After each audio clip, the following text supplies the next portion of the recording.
ସାଙ୍ଗ, ମୋ ମୂଳରେ ଟିକେ ବି ପାଣି ନାହିଁ। ଅନେକ ଦିନ ହେଲାଣି ବର୍ଷା ବି ହେଇନି। ମୁଁ ଯଦି ଆଉ କିଛି ଦିନ ପାଣି ନ ପାଇବି ମୁଁ ଶୁଖିଯିବି। ହଁ ସାଙ୍ଗ, ମୋର ବି ତୋ ଭଳି ଅବସ୍ଥା। କେବେ ଯେ ଆମେ ପାଣି ଟୋପେ ପାଇବା? ସାଙ୍ଗ, ସେପଟେ ଦେଖେ, କିଛି ଚଢ଼େଇ ନଦୀକୁ ପାଣି ଆଣିବା ପାଇଁ ଯାଉଛନ୍ତି। ଚାଲ ତାଙ୍କୁ ପାଣି ମାଗିବା।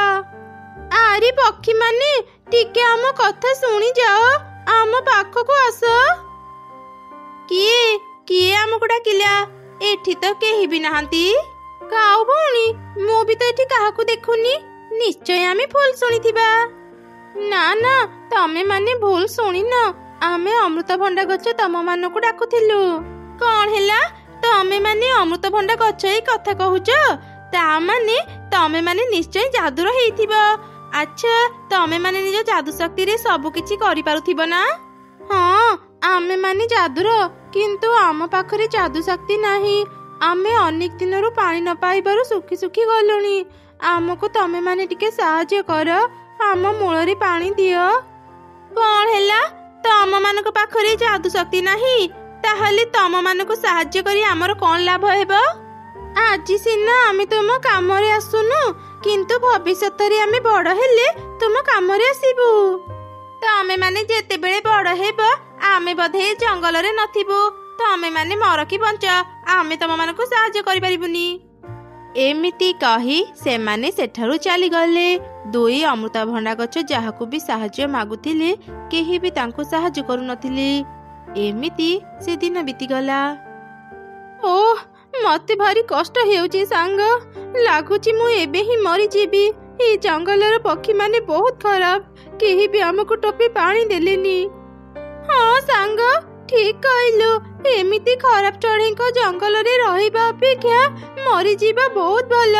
ବିଦାୟ ସାଙ୍ଗ, ଏଇଟା ଆମର ଶେଷ ଦେଖା। ଆମେ ଆଉ କେବେ ବି କାହାକୁ ଦେଖିପାରିବାନି। ଦୁଇ ଗଛ ଏପରି କଥା ହେଉଥିଲେ। ସେତେବେଳେ ଦୁଇଟି ବାଦଲ ସେ ରାସ୍ତାରେ ଯାଉଥିଲେ।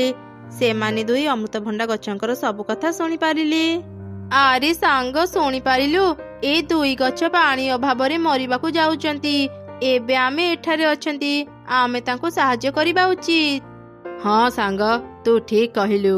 ଆମେ ଏବେ ହିଁ ଏ ଦୁଇ ଗଛଙ୍କୁ ସାହାଯ୍ୟ କରିବା, ଆଉ ଏ ଜଙ୍ଗଲର ଚଢ଼େଇ ମାନଙ୍କୁ ଉଚିତ ଶିକ୍ଷା ବି ଦେବା।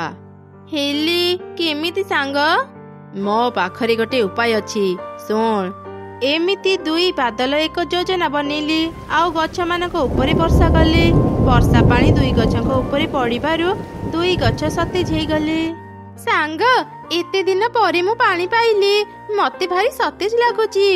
ଏବେ ଆମେ ଆଉ ମରିବାନି। କିନ୍ତୁ ମୁଁ ବୁଝିପାରୁନି, ଏମିତି ଅସମୟରେ ବର୍ଷା କେମିତି ହେଲା? ମୁଁ ବି କିଛି ବୁଝିପାରୁନି ସାଙ୍ଗ। ସେ ଯାହା ବି ହେଇଥାଉ, ଆମକୁ ପାଣି ମିଳିବା ଯୋଗୁଁ ଆମର ବଡ଼ ଉପକାର ହେଲା। ବର୍ଷା ଯୋଗୁଁ ଚଢ଼େଇ ମାନଙ୍କର ବି ଉପକାର ହେବ। ଆରେ କାଉ ଭଉଣୀ, ଆଜି ପାଣି ଆଣିବାକୁ ଯିବନି କି? ଜାଣିଛ, ଚଢ଼େଇ ଘରକୁ ଫେରିଲାଣି। ଚାଲ, ତାକୁ ବି ନେଇ ପାଣି ଆଣିବାକୁ ଯିବା। ହଁ ହଁ, ମୁଁ ଏବେ କଳସୀ ନେଇ ଆସୁଛି, ତାପରେ ଆମେ ଚଢ଼େଇ ଘରକୁ ଯିବା। ଆରେ ଚଢ଼େଇ, ଏତେ ଦିନ ପରେ ଯାଇ ତତେ ଘର କଥା ମନେ ପଡ଼ିଲା? କଣ ଆଉ କହିବି ମିଟୁ ଭଉଣୀ, ଏତେ ଦିନ ପରେ ମା ଘରକୁ ଯାଇଥିଲି ତ, ସେ ମତେ ଆଉ 2 ଦିନ ରହିବାକୁ କହିଲା। ସେଥିପାଇଁ ମୋର ଘରକୁ ଫେରୁ ଫେରୁ ଡେରି ହେଇଗଲା। ଆଚ୍ଛା, ତମେ ମାନେ କଣ ପାଣି ଆଣିବାକୁ ଯାଉଥିଲ? ହଁ ଚଢ଼େଇ, ଆମେ ପୋଖରୀକୁ ପାଣି ଆଣିବା ପାଇଁ ଯାଉଛୁ। ତୁ ଆସିଛୁ ଜାଣି ତତେ ଡାକିବାକୁ ଚାଲି ଆସିଲୁ। ତାପରେ ସବୁ ଚଢ଼େଇ ମିଶି ପୋଖରୀକୁ ପାଣି ଆଣିବା ପାଇଁ ଗଲେ। ପୋଖରୀ ପାଖରେ ପହଞ୍ଚି ସେମାନେ ଦେଖିଲେ ପୋଖରୀର ସବୁ ପାଣି ଶୁଖି ଯାଇଛି। ଏ କଣ, ଗୋଟେ ରାତିରେ ପୋଖରୀର ପାଣି ଶୁଖିଗଲା କେମିତି? ଆମେ କାଲି ପୋଖରୀରୁ ପାଣି ନେବା ବେଳେ ପୋଖରୀରେ ତ ପାଣି ଭର୍ତ୍ତି ଥିଲା। ମୁଁ ବି ତ କିଛି ବୁଝିପାରୁନି। ଏମିତି ଲାଗୁଛି ରାତିରେ ଆମ ପୋଖରୀର ପାଣି କିଏ ଚୋରି କରି ନେଇଯାଇଛି। ନଦୀ ଦୂର ହେଲେ ବି ଚାଲ ଆମେ ସେଠାକୁ ଯିବା, ଆଉ ନଦୀରୁ ପାଣି ଆଣିବା। ଏଇ କଣ କହୁଛ ମିଟୁ ଭଉଣୀ? ରାତାରାତି ଏତେ ସାରା ପୋଖରୀର ପାଣି କିଏ ଚୋରି କରି ନେବ? ଆରେ ଚଢ଼େଇ, ତା କଥା ଛାଡ଼େ। ଚାଲେ ଆମେ ନଦୀକୁ ଯାଇ ପାଣି ଆଣିବା, ନହେଲେ ଘରକୁ ଫେରୁ ଫେରୁ ଡେରି ହେଇଯିବ। ତାପରେ ସବୁ ଚଢ଼େଇ ମିଶି ନଦୀକୁ ଗଲେ। ସେଠି ସେମାନେ ପହଞ୍ଚି ଦେଖିଲେ ନଦୀର ବି ପାଣି ଶୁଖି ଯାଇଛି। ନଦୀରେ ଟୋପେ ବି ପାଣି ନାହିଁ। ଏ କଣ, ନଦୀରେ ବି ତ ପାଣି ନାହିଁ। ନିଶ୍ଚୟ ଆମ ଜଙ୍ଗଲକୁ କୋଉ ଅଶୁଭ ଶକ୍ତି ପଶି ଆସିଛି। ଚାଲ ଶୀଘ୍ର ଆମେ ତାନ୍ତ୍ରିକ ମାଙ୍କ ପାଖକୁ ଯିବା। ଏବେ ସେ ହିଁ କହିପାରିବେ ଆମ ସହ କଣ ହେଉଛି। ସବୁ ଚଢ଼େଇ ତାନ୍ତ୍ରିକ ଚଢ଼େଇକୁ ଖୋଜିବା ପାଇଁ ବାହାରି ଗଲେ, ହେଲେ ସେମାନେ କୋଉଠି ବି ତାକୁ ପାଇଲେନି। ନିରାଶ ହେଇ ସେମାନେ ଘରକୁ ଫେରୁଥିଲେ। ସେତେବେଳେ ତାଙ୍କ ନଜର ଦୁଇ ଅମୃତଭଣ୍ଡାଙ୍କ ଗଛ ଉପରେ ପଡ଼ିଲା। ସେମାନେ ଶୀଘ୍ର ତାଙ୍କ ପାଖକୁ ଗଲେ। ଏ କଣ, ସବୁ ନଦୀ ପୋଖରୀ ଶୁଖି ଯାଇଛି, କୋଉଠି ବି ଟୋପେ ପାଣି ନାହିଁ। ହେଲେ ଅମୃତଭଣ୍ଡା ଗଛ ଦୁଇଟିର ଚାରିପାଖର ମାଟି ଏତେ ଓଦା କାହିଁକି? ଚଢ଼େଇ, ମତେ ଲାଗୁଛି ଏ ଦୁଇ ଅମୃତଭଣ୍ଡା ଗଛ ଯାଦୁ କରି ଆମର ସବୁ ନଦୀ ପୋଖରୀର ପାଣି ନେଇ ଯାଇଛନ୍ତି। ନିଜ ଗଛ ମୂଳରେ ପାଣି ଦେଇ ବାକି ପାଣି ସବୁ ଲୁଚେଇ ରଖିଛନ୍ତି। ସେଦିନ ଏମାନେ କହୁଥିଲେ ଏମାନେ ଯାଦୁ ଜାଣି ନାହାନ୍ତି। ସେଦିନ ଏମାନେ ମିଛ କହୁଥିଲେ କାଉ ଭଉଣୀ, ଏମାନେ ଠିକ ଯାଦୁ ଜାଣିଛନ୍ତି। ତମେ ମାନେ କଣ ବିଷୟରେ କଥା ହେଉଛ? ମୁଁ ତ କିଛି ବି ବୁଝିପାରୁନି। ଶୁଣିବୁ ଚଢ଼େଇ ଏମାନଙ୍କ କଥା? ଓ ଆଚ୍ଛା, ତାହେଲେ ତମେ ମାନେ ଯାଦୁର ଗଛ ମାନଙ୍କୁ ସାହାଯ୍ୟ ନ କରି ବଡ ଭୁଲ କରିଛ। ଏବେ ହିଁ ତାଙ୍କୁ କ୍ଷମା ମାଗିନିଅ, ନହେଲେ ଆମେ ଆଉ କେବେ ବି ପାଣି ପାଇବାନି। ଯାଦୁର ଅମୃତଭଣ୍ଡା ଗଛ, ଆମକୁ କ୍ଷମା କରିଦିଅ। ଆମେ ଆଉ କେବେ ବି ତୁମ ସହ ଖରାପ ବ୍ୟବହାର କରିବୁନି। ଆମ ନଦୀ ପୋଖରୀର ପାଣି ଫେରେଇ ଦିଅ। ଏସବୁ ତମେ ମାନେ କଣ କହୁଛ? ଆମେ ସତ କହୁଛୁ, ଆମେ ଯାଦୁ ଜାଣିନୁ। ଆମେ ନଦୀ ପୋଖରୀର ପାଣି ଶୁଖେଇନୁ। ତାହେଲେ କୋଉଠି ବି ପାଣି ନାହିଁ, ହେଲେ ତୁମ ଦୁଇ ଗଛକ ମୂଳରେ ଏତେ ପାଣି କେମିତି ଆସିଲା? ଦୁଇ ଅମୃତଭଣ୍ଡା ଗଛ କିଛି କହିବା ପୂର୍ବରୁ ଦୁଇ ବାଦଲ ସେଠାକୁ ଆସିଲେ। ଆମେ ଦୁଇ ଗଛଙ୍କ ମୂଳରେ ପାଣି ଦେଇଛୁ, ଆଉ ତମେ ସମସ୍ତେ ବହୁତ ଖରାପ ଚଢ଼େଇ। ସ୍ୱାର୍ଥ ବିନା କେହି କାହାରିକୁ ସାହାଯ୍ୟ କର ନାହିଁ। ତମ ମାନଙ୍କୁ ଉଚ୍ଚ ଶିକ୍ଷା ଦେବା ପାଇଁ ହିଁ ସୂର୍ଯ୍ୟ ଭାଇଙ୍କୁ କହି ଆମେ ତୁମ ନଦୀ ପୋଖରୀର ପାଣି ଶୁଖେଇ ଦେଇଛୁ। ଏବେ ତମେ ମାନେ ଆଉ କେବେ ବି ପାଣି ପିଇ ପାରିବନି। ବାଦଲ ରାଣୀ, ମୁଁ କିଛି ଦିନ ହେବ ଏ ଜଙ୍ଗଲରେ ନଥିଲି, ନହେଲେ ମୁଁ ନିଶ୍ଚୟ ଦୁଇ ଗଛଙ୍କୁ ସାହାଯ୍ୟ କରିଥାନ୍ତି। ଏଇ ଥରକ ଆମ ସମସ୍ତଙ୍କୁ କ୍ଷମା କରିଦିଅ। ହଁ ବାଦଲ ରାଣୀ, ଏମାନଙ୍କୁ କ୍ଷମା କରିଦିଅ, ଆଉ ପାଣିର ବ୍ୟବସ୍ଥା ବି କରିଦିଅ। କାରଣ ପାଣି କେତେ ଜରୁରୀ ଆମ ଛଡା ଆଉ କେହି ବି ବୁଝିପାରିବେନି। ପାଣି ବିନା ଆମେ ଦୁଇ ଗଛ ଅନେକ କଷ୍ଟ ପାଇଛୁ। ଆମେ ଚାହୁଁନୁ ଚଢ଼େଇ ମାନେ ବି ଆମ ପରି ପାଣି ନ ପାଇ କଷ୍ଟ ପାଆନ୍ତୁ। ଆଚ୍ଛା ଠିକ ଅଛି, ଏ ଦୁଇ ଗଛଙ୍କ ପାଇଁ ମୁଁ ଆଜି ତମ ସମସ୍ତଙ୍କୁ କ୍ଷମା କରିଦେଉଛି। ମୁଁ ଏବେ ହିଁ ବର୍ଷା କରିବାର ବ୍ୟବସ୍ଥା କରୁଛି। ଅମୃତଭଣ୍ଡା ଗଛ, ତମ ଦୁଇ ଜଣଙ୍କୁ ଅନେକ ଅନେକ ଧନ୍ୟବାଦ। ଆଜି ମୁଁ ବୁଝିପାରିଲି ଏ ସଂସାରରେ କେହି ବି ଛୋଟ ବଡ ନୁହନ୍ତି। କେତେବେଳେ କିଏ କାମରେ ଆସିଯିବ କେହି କହିପାରିବେନି। ମୁଁ ତୁମକୁ କଥା ଦେଉଛି, ବିନା ସ୍ୱାର୍ଥପରରେ ଆମେ ଏବେଠୁ ପରସ୍ପରକୁ ସାହାଯ୍ୟ କରିବୁ। ଏମିତି କହି ଚଢ଼େଇ ମାନେ ଘରକୁ ଗଲେ। କିଛି ସମୟ ପରେ ପ୍ରବଳ ବର୍ଷା ଆରମ୍ଭ ହେଇଗଲା। ସବୁ ଚଢ଼େଇ ମିଶି କଳସୀରେ ପାଣି ଭରିବା ଆରମ୍ଭ କଲେ।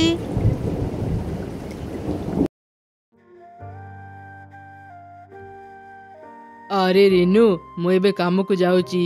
ତୁ ମୋ ଝିଅ ରୋଜିକୁ ଠିକ ସମୟରେ ଖାଇବାକୁ ଦେବୁ। ତାର ଦେଖାଶୁଣା କରିବା ପାଇଁ ହିଁ ମୁଁ ତତେ ବାହା ହେଇଛି, ବୁଝିଲୁ? ତୁମେ ଚିନ୍ତା କରନି, ରୋଜି ଏବେ ଶୋଇଛି। ସେ ଉଠିଲେ ଠିକ ସମୟରେ ମୁଁ ତାକୁ ଖାଇବାକୁ ଦେବି। ଆଚ୍ଛା ଠିକ ଅଛି, ମୁଁ ଏବେ ଯାଉଛି।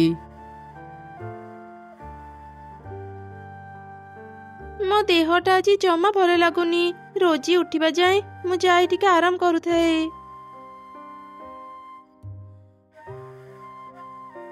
ମା, ଏଯାଏଁ ଶୋଇଛ? ଶୀଘ୍ର ଉଠ, ମତେ ଭୋକ ଲାଗିଲାଣି। ଯାଅ ମୋ ପାଇଁ ଖାଇବା ବାଢିବ। ମାରି, ଆଜି ମୋ ଦେହଟା ଜମା ଭଲ ଲାଗୁନି। ମୁଁ ଖାଇବା ରୋଷେଇ କରିଦେଇଛି। ଯା ମା, ଖାଇବା ବାଢି ଖାଇନେବୁ।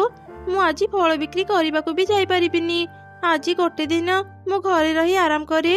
ସାମାନ୍ୟ ଦେହ ଖରାପରେ ଏମିତି ମରିଗଲାଙ୍କ ପରି କାହିଁକି ହେଉଛ? ଭୁଲି ଯାଉନି, ମୋ ଦେଖାଶୁଣା କରିବା ପାଇଁ ହିଁ ବାପା ତୁମକୁ ବାହା ହେଇଛନ୍ତି। ମୋ କଥା ଯଦି ନ ବୁଝିବ ମୁଁ ବାପାଙ୍କୁ କହିଦେବି ତୁମେ ମତେ ଠିକରେ ଖାଇବାକୁ ଦେଉନ। ତାପରେ ଯେତେବେଳେ ବାପା ତୁମକୁ ପିଟି ପିଟି ଏ ଘରୁ ବାହାର କରିଦେବେ, ତୁମର କଣ ହେବ ତୁମେ ନିଜେ ଜାଣିବ। ନା ନା, ତୋ ବାପାଙ୍କୁ କିଛି ବି କହିବୁନି। ମାରି, ତମ ମାନଙ୍କ ଛଡା ମୋର ଆଉ ଦୁନିଆରେ କିଏ ଅଛି କହିଲୁ? ତୁ ବସ, ମୁଁ ଏବେ ଖାଇବା ଆଣି ଦଉଛି। ଖାଲି ଖାଇବା ବାଢିବ ତା ନୁହଁ, ବଜାରକୁ ଯାଇ ଫଳ ବି ବିକ୍ରି କରିବ। ଆଉ ଫଳ ବିକ୍ରି କରି ଯାହା ବି ଟଙ୍କା ପାଇବ ସବୁ ଆଣି ମତେ ଦେବ, ବୁଝିଲ? ରିନୁ ଆଉ ତା ଝିଅକୁ କିଛି ନ କହି ସେଇ ଦୁର୍ବଳ ଶରୀର ନେଇ ତାକୁ ଖାଇବା ବାଢି ଦେଲା। ତାପରେ ସେ ଫଳ ଝୁଡ଼ି ଧରି ବଜାରକୁ ଗଲା ଆଉ ଫଳ ବିକ୍ରି କଲା। ଆସନ୍ତୁ ଆସନ୍ତୁ, ମୋ ପାଖରୁ ତାଜା ତାଜା ମିଠା ଫଳ ନେଇଯାଆନ୍ତୁ। ଆସନ୍ତୁ ଆସନ୍ତୁ ଫଳ ନିଅନ୍ତୁ। ସେଦିନ ଚଢ଼େଇର ଗୋଟେ ବି ଫଳ ବିକ୍ରି ହେଲା ନାହିଁ। ସେ ମନ ଦୁଃଖରେ ବସିଥିଲା। ଆଜି ମୋର ଗୋଟେ ବି ଫଳ ବିକ୍ରି ହେଲା ନାହିଁ। ଘରକୁ ଗଲେ ମୋ ସାବତ ଝିଅ ମୋ ସହ କଣ ଯେ କରିବ କିଛି ବୁଝିପାରୁନି। ଭାରି ଶୋଷ ଲାଗିଲାଣି।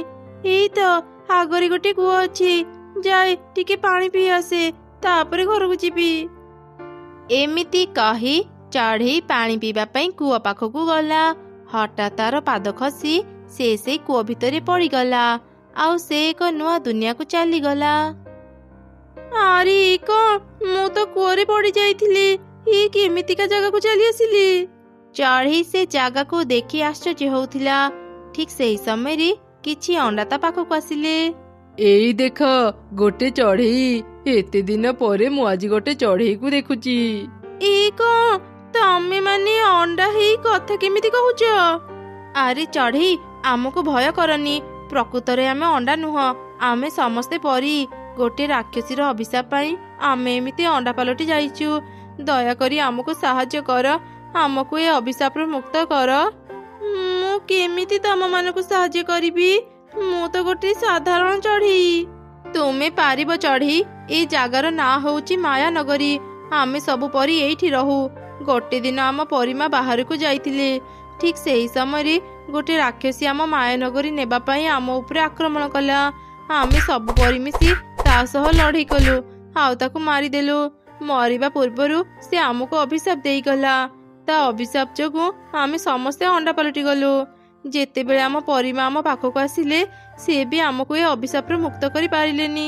କିନ୍ତୁ ସେ ଆମକୁ ଏ ଅଭିଶାପରୁ ମୁକ୍ତ କରିବା ପାଇଁ ଏକ ଉପାୟ କହିଦେଇ ଗଲେ। ଆଚ୍ଛା, କଣ ସେ ଉପାୟ? ଆମ ପରିମା ଆମକୁ ଏକ ଅଣ୍ଡା ଘର ଦେଇ ଯାଇଛନ୍ତି। ଏଠାକୁ ଯିଏ ବି ଆସନ୍ତି ଅଣ୍ଡା ଘର ତାଙ୍କୁ 3ଟି ପ୍ରଶ୍ନ ପଚାରେ।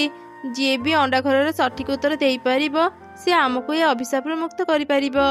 ତେବେ କଣ ଆଜି ଯାଏଁ କେହି ବି ସଠିକ ଉତ୍ତର ଦେଇନାହାନ୍ତି? ନା, କେହି ବି ଦେଇନାହାନ୍ତି। ଆଉ ମନ ଦୁଃଖ କରନି, ମୁଁ ତମମାନଙ୍କୁ ସାହାଯ୍ୟ କରିବି। କିନ୍ତୁ ଚଢ଼େଇ, ଆଉ ଗୋଟେ କଥା, ତୁମେ ଯଦି ସେ ଅଣ୍ଡା ଘର ପଚାରିଥିବା 3ଟି ପ୍ରଶ୍ନର ଉତ୍ତର ନ ଦେଇପାରିବ, ତୁମେ ବି ଆମ ପରି ଅଣ୍ଡା ହିଁ ଏଇଠି ରହିଯିବ। ଏଠାକୁ ଅନେକ ଜଣ ଆସିଛନ୍ତି, ଆଉ ଆମ ପରି ଅଣ୍ଡା ହିଁ ଏଇଠି ରହିଛନ୍ତି। ମୁଁ ଏଇଠି ରହିଗଲି ବି ମତେ କେହି ବି ଖୋଜିବାକୁ ଆସିବେନି। ମୁଁ ସବୁ ପ୍ରଶ୍ନର ଉତ୍ତର ଦେବାକୁ ଚେଷ୍ଟା କରିବି। ଚାଲ ସେ ଜାଗାକୁ ମତେ ନେଇ ଚାଲ। ତାପରେ ସେମାନେ ଅଣ୍ଡା ଘର ପାଖକୁ ଗଲେ, ଆଉ ସେ ଅଣ୍ଡା ଘରକୁ ସବୁ ଘଟଣା କହିଲେ। ଚଢ଼େଇ, ତୁ ପ୍ରସ୍ତୁତ ମୋର 3ଟି ପ୍ରଶ୍ନର ଉତ୍ତର ଦେବା ପାଇଁ? ଯଦି ତୁ ସଠିକ ଉତ୍ତର ନ ଦେଇ ପାରିବୁ, ତୁ ବି ଏମାନଙ୍କ ପରି ଅଣ୍ଡା ହିଁ ଏଇଠି ରହିବୁ। ହଁ, ମୁଁ ଏ ବିଷୟରେ ସବୁ ଜାଣିଛି। ମୁଁ ତୁମ ପ୍ରଶ୍ନର ଉତ୍ତର ଦେବାକୁ ପ୍ରସ୍ତୁତ। ତେବେ ଠିକ ଅଛି। ମୋର ପ୍ରଥମ ପ୍ରଶ୍ନ ହେଲା, ସମସ୍ତଙ୍କ ପାଇଁ ସେଇ ଗୋଟିଏ ପ୍ରଶ୍ନ, କିନ୍ତୁ ଉତ୍ତର ଅଲଗା ଅଲଗା, ଆଉ ସମସ୍ତଙ୍କ ଉତ୍ତର ବି ଠିକ। କହିଲୁ ତା କଣ? ତୁମେ ଭାବିଚିନ୍ତି ଉତ୍ତର ଦିଅ ଚଢ଼େଇ।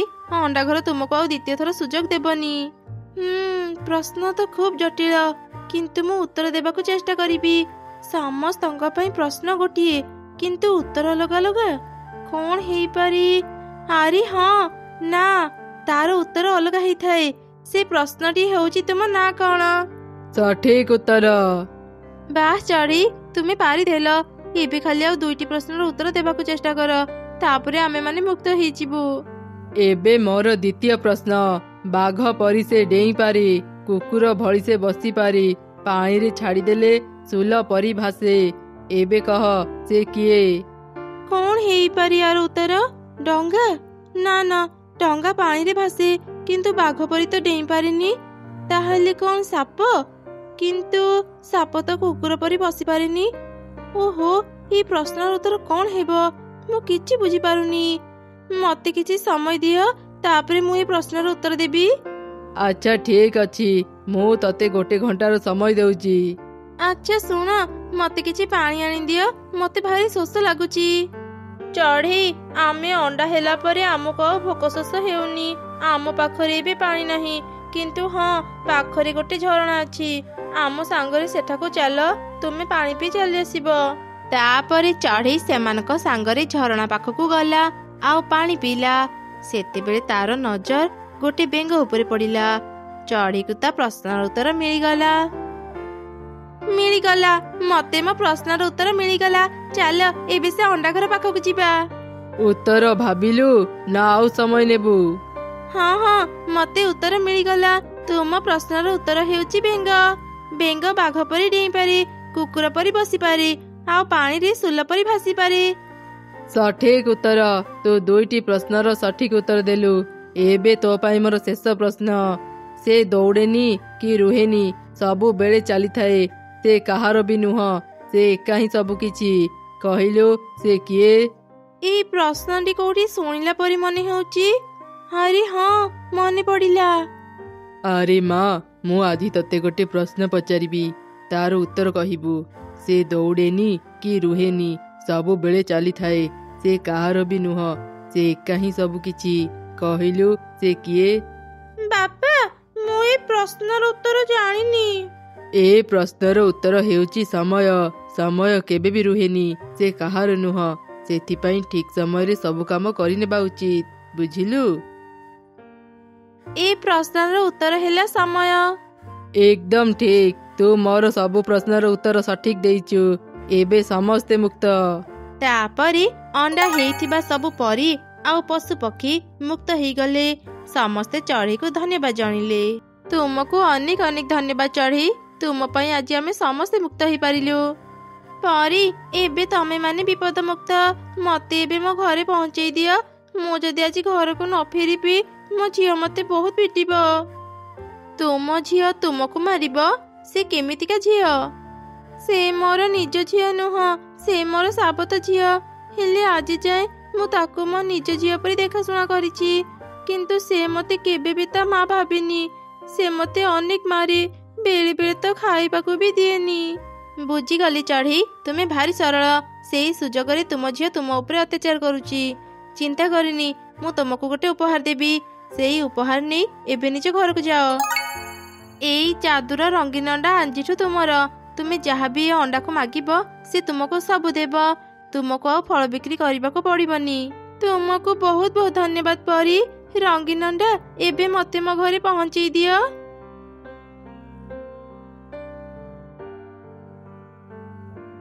ଏତେ ସମୟ ଯାଏଁ ତୁମେ କୋଉଠି ଥିଲ? ଆଜି କଣ ଖାଇବା ରୋଷେଇ କରିବନି?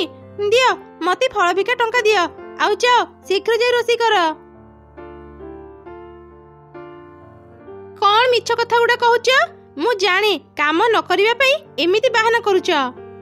ମୁଁ ସତ କହୁଛି ରେ ମା, ଏଇଟା ଯାଦୁର ରଙ୍ଗୀନ ଅଣ୍ଡା। ତତେ ଭୋକ ଲାଗୁଛି ନା? ଦେଖେ ମୁଁ ଏ ରଙ୍ଗୀନ ଅଣ୍ଡାକୁ କେମିତି ଖାଇବା ମାଗୁଛି। ଯାଦୁର ରଙ୍ଗୀନ ଅଣ୍ଡା, ମୋ ଝିଅ ପାଇଁ ଅନେକ ଭଲ ଭଲ ଖାଇବା ଦିଅ। ଦେଖିଲୁ ତ ମା, ଏବେ ତୁ ପେଟ ପୁରା ଖାଇବା ଖା। ମୁଁ ଯାଉଛି ଟିକେ ଆରାମ କରିବି।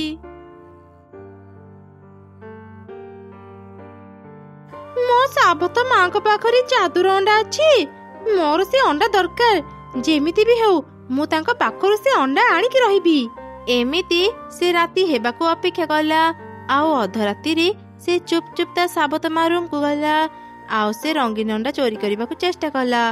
ସେ ଯେମିତି ରଙ୍ଗୀନ ଅଣ୍ଡାକୁ ଛୁଇଁଲା, ସେ ବୁଢୀ ପାଲଟି ଗଲା। ମୋର କଣ ଅବସ୍ଥା ହେଇଗଲା? ମା, ମତେ ବଞ୍ଚାଅ।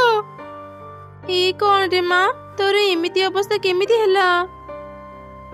ମୁଁ କହୁଛି ଏସବୁ କେମିତି ହେଲା? ଏ ବଦମାସ ଝିଅ ତ ଯାଦୁର ଅଣ୍ଡା ଚୋରି କରିବାକୁ ଆସିଥିଲା। ସେ ତା ଭୁଲର ଶାସ୍ତି ପାଇଛି।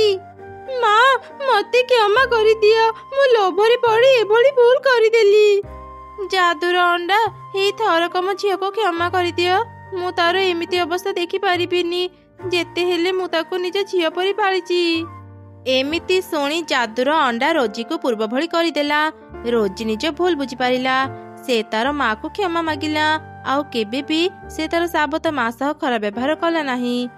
ଏମିତି ଚଢ଼େଇ ନିଜ ପରିବାର ସହ ଖୁସିରେ ରହିଲା।